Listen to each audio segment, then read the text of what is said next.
एक काजल नाम की लड़की थी। एक दिन वह पहाड़ी इलाके में घूमने जाने का सोचती है। चलो इस बार पहाड़ी इलाके में घूमकर आती हूँ, माँ से कह देती हूँ। काजल अपनी माँ के पास आती है और कहती है, माँ मुझे पहाड़ी इलाके में घूमने जाना है, सोच रही हूँ कल चली जाऊँ।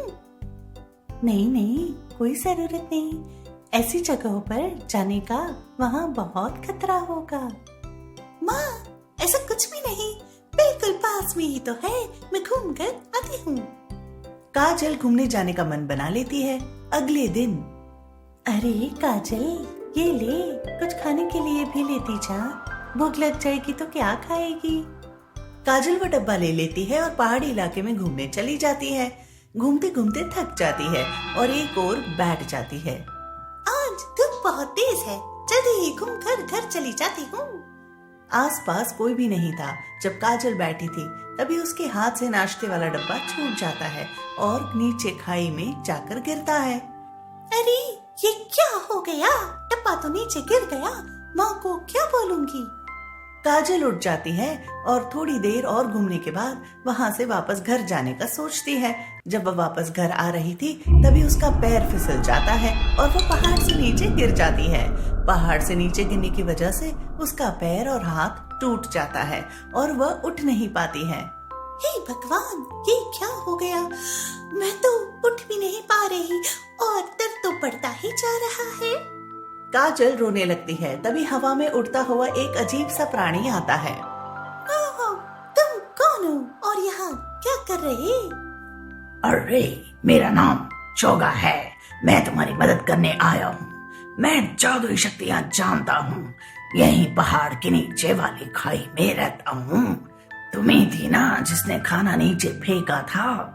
हाँ, मेरा हाथ लग जाने की वजह से ही मेरा खाना नीचे खाई में गिर गया था। मुझे बहुत दर्द हो रहा है, मुझसे उठा भी नहीं जा रहा। अरे लड़की, तुम्हारा खाना तो बहुत स्वादिष्ट था, मैं वह खाना खाकर बहुत खुश हुआ हूँ, इसलिए तुम्हारी मदद करने आया हूँ। रुको, अभी तुम्हें ठीक कर देता हूँ। चौगा अपना जादू चलाता है और काजल को बिल्कुल ठीक कर देता है। काजल चलने लगती है और दौड़ने भी लगती है। तुम्हारा बहुत बहुत धन्यवाद, तुमने मेरी इतनी मदद की। कोई बात नहीं लड़की, चाहो तो तुम किसी और दिन मेरे लिए कुछ खाने के लिए लेते आना और यहीं से नीचे फेंक देना। अच्छा ठीक है। तभी काजल की नजर उसके हाथ और पैर के निशान पर पड़ते हैं जो अभी तक उसके शरीर पर दिख रहे थे। यह बात काजल चौगा को बताती है। अरे गिरने की वजह से यह दाग आ गया है, रुको मैं कुछ करता हूँ। चौगा एक जादुई फ्रॉक मंगवाता है और काजल को देता है। ये लो, ये जादुई फ्रॉक है, इसे पहनने से तुम्हारे शरीर के सारे दाग चले जाएंगे, तुम बहुत खूबसूरत भी बन जाओगी। और तुम इस जादुई फ्रॉक से जो भी मांगोगी वह मिलेगा। यह सुन काजल बहुत खुश हो जाती है और वह फ्रॉक लेकर चली जाती है। घर आकर वह फ्रॉक पहनती है और फ्रॉक पहनते ही काजल बहुत खूबसूरत बन जाती है। उसके शरीर के सारे दाग भी चले जाते हैं। साथ ही फ्रॉक की मदद से वह अपनी और अपनी माँ की जरूरतें भी पूरी करती थी। यह सब काजल की दोस्त प्रिया को बहुत अजीब लगता है। वह सोचती है, ये काजल अचानक इतनी खूबसूरत कैसे हो गई और इतनी नई नई चीजें कैसे खरीदने लगी, आखिर ऐसी कौन सी बात हो गई। इसी तरह बात बात में प्रिया काजल से सारी सच्चाई निकलवा लेती है। अच्छा तो ये सब जादुई फ्रॉक का कमाल है, मुझे भी चाहिए, क्या तुम मुझे भी जादुई फ्रॉक दिलवा दोगी? काजल मान जाती है और दोनों खाना लेकर उस पहाड़ तक पहुंचती है। काजल वह खाना खाई में फेंक देती है। थोड़ी देर बाद चौगा बाहर आता है। कैसी हो तुम, बताओ कैसे आना हुआ? चौगा, मेरी दोस्त भी वह जादुई फ्रॉक चाहती है, क्या तुम इसे भी जादुई फ्रॉक दोगे? अच्छा ठीक है। चौगा जादुई फ्रॉक प्रिया को भी दे देता है। काजल और प्रिया वापस लौटने लगते हैं। तभी प्रिया सोचती है, क्यों ना इसे यही खत्म कर दूं, फिर पूरे गांव में सबसे अमीर और खूबसूरत लड़की मैं ही बचूंगी। यही सोचकर प्रिया काजल को खाई में धक्का दे देती है और भागने लगती है। तभी चौगा काजल की जान बचा लेता है और काजल को साथ लेकर प्रिया के सामने आता है। लड़की, तूने काजल के साथ बिल्कुल भी अच्छा नहीं किया। तेरी सजा यही है कि तू कभी भी खूबसूरत और अमीर नहीं बन पाएगी, और मैं यह दूसरी जादुई फ्रॉक तुझसे वापस लेता हूँ। इतना कहकर चौगा गायब हो जाता है। प्रिया बहुत रोने लगती है। काजल से यह देखा नहीं जाता है। चौगा, एक आखिरी बार इसे माफ कर दो और इसको सजा मत दो। चौगा वापस आ जाता है। ठीक है काजल, तुम कहती हो तो मैं इसे माफ कर देता हूँ, मगर याद रखना, अब से कभी भी तुमने किसी के साथ ऐसा किया तो तुम बच नहीं पाओगी। काजल अपने घर आ जाती है और खुशी खुशी माँ के साथ रहने लगती है। डर के मारे प्रिया वापस कभी काजल के आसपास भी नहीं जाती थी। शीला और सोनम बहुत ही अच्छी दोस्त थी। वो दोनों एक ही क्लास में पढ़ा करती थी। सोनम, तू मेरी सबसे अच्छी दोस्त है, तू मुझे छोड़कर कभी मत जाना। कैसी बातें कर रही है? तो कभी ऐसा हो सकता है क्या मैं तुझे छोड़कर जाऊंगी? चल चल, अब आज के बाद कभी ऐसी बात मत करना। दोनों वापस घर आ जाती हैं। माँ, कल से टिफिन में 2 रोटी ज्यादा देना। क्यों शीला, ऐसा क्यों? तू अकेले उतना कैसे खाएगी? अरे नहीं माँ, मैं अकेले नहीं खाऊंगी, मैं और सोनम मिलकर वो टिफिन खाएंगे। सोनम की दादी बूढ़ी हो गई है ना, इसलिए उनसे सुबह सुबह उतना काम नहीं हो पाएगा, और सोनम के माँ पिताजी किसी जरूरी काम से शहर गए हैं। अच्छा, ऐसी बात है, ठीक है, मैं कल से ज्यादा रोटी रख दूंगी। अगले दिन शीला स्कूल जाती है। टिफिन की घंटी लग जाती है। सोनम उदास होकर अपने सीट पर बैठी रहती है। अरे सोनम, तो दुखी क्यों होती है? देख, मैंने तेरे लिए भी रोटी रखवा ली है मम्मी से, चल साथ मिलकर खाते हैं। अरे वाह शीला, मगर यह तुझे कैसे पता चला मैं आज टिफिन नहीं लाऊंगी? जब तो कल बता रही थी कि तेरे माँ पिताजी शहर जाने के लिए निकल गए हैं, तभी मैंने सोचा तू दादी को उतनी सुबह सुबह नहीं उठाएगी, है ना, उनसे काम नहीं करवाएगी। चल अब जल्दी चलकर खा लेते हैं, वरना समय निकल जाएगा। तू ही मेरी सबसे अच्छी दोस्त है और हमेशा तू ही मेरी सबसे अच्छी दोस्त रहेगी।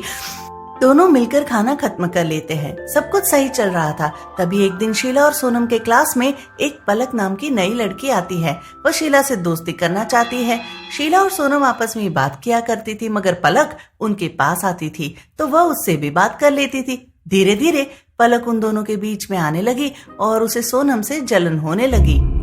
शीला हर वक्त सोनम के साथ ही रहती है, कितना अच्छा हो अगर मैं कुछ ऐसा कर दूं जिससे ये दोनों अलग हो जाए। ऐसा हुआ तो शीला सिर्फ मुझसे बात करेगी।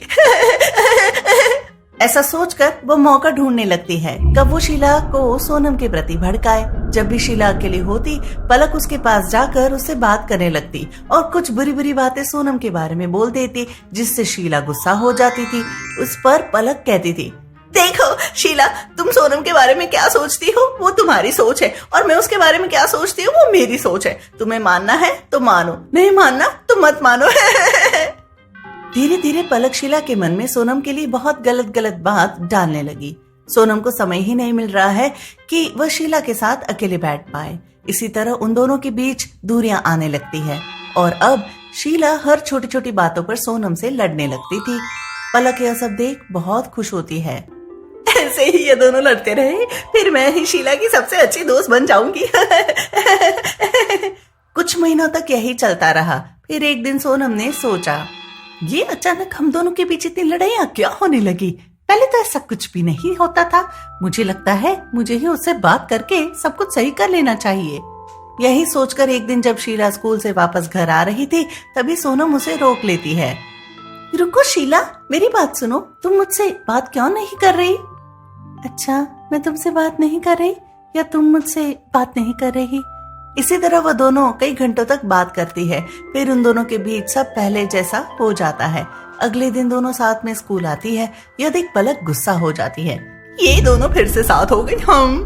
सोनम और शीला आपस में बातें करने में लगी थी और पलक से शीला बात नहीं कर रही थी। इन दोनों को कुछ करना होगा। एक दिन स्कूल की तरफ से जंगल घुमाने ले जाया जाता है। सभी बच्चे बहुत खुश थे। सोनम, शीला, आओ मेरे साथ, मैं तुम दोनों को एक अच्छी जगह दिखाती हूँ। दोनों पलक के साथ जाने लगती हैं। तभी आधे रास्ते में ही पलक उन दोनों को बीच जंगल में छोड़कर भाग जाती है। अरे पलक, कहाँ चली गई? अरे अरे पलक, मुझे तो लगता है वह भी हमारी तरह ही कहीं खो गई है। दोनों चलते चलते एक तालाब के पास आ जाती है। कोई है? कोई है क्या जो हमारी मदद कर सके? इतना सुनते ही तालाब से एक देवता बाहर आते हैं। वह तालाब का देवता थे। बोलो बच्ची, क्या बात है? बुड़म बुड़म बुड़म। सोनम और शीला सारी बातें बताती है। ऐसा तुम लोगों के साथ किसी जानने वाले ने किया है। ये लो, ये एक सोने का चेयर है और एक चांदी का चेयर है। बुड़म बुड़म बुड़म। इनका हम क्या करें? बच्ची बच्ची बच्ची, यह मेरा आशीर्वाद है तुम लोगों के लिए। सोने की कुर्सी पर बैठकर जो भी मांगोगी वो मिलेगा, मगर याद रखना लालच ज्यादा नहीं करना। और चांदी की कुर्सी पर बैठते ही तुम लोगों का गुनहगार तुम लोगों के पास खींचा चला आएगा।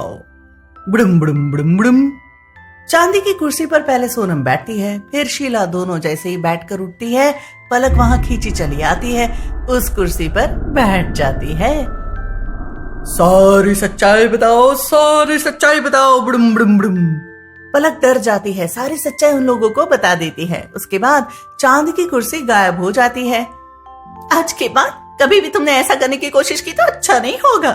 पलक माफी मांगकर वहां से चली जाती है। सोनम और शीला सोने की कुर्सी को अपने साथ ले जाती है और अपने पसंद की सभी चीजें मंगवाती है। साथ ही गरीब बच्चों की मदद भी करती है। इस तरह वह दोनों खुशी खुशी रहने लगती है।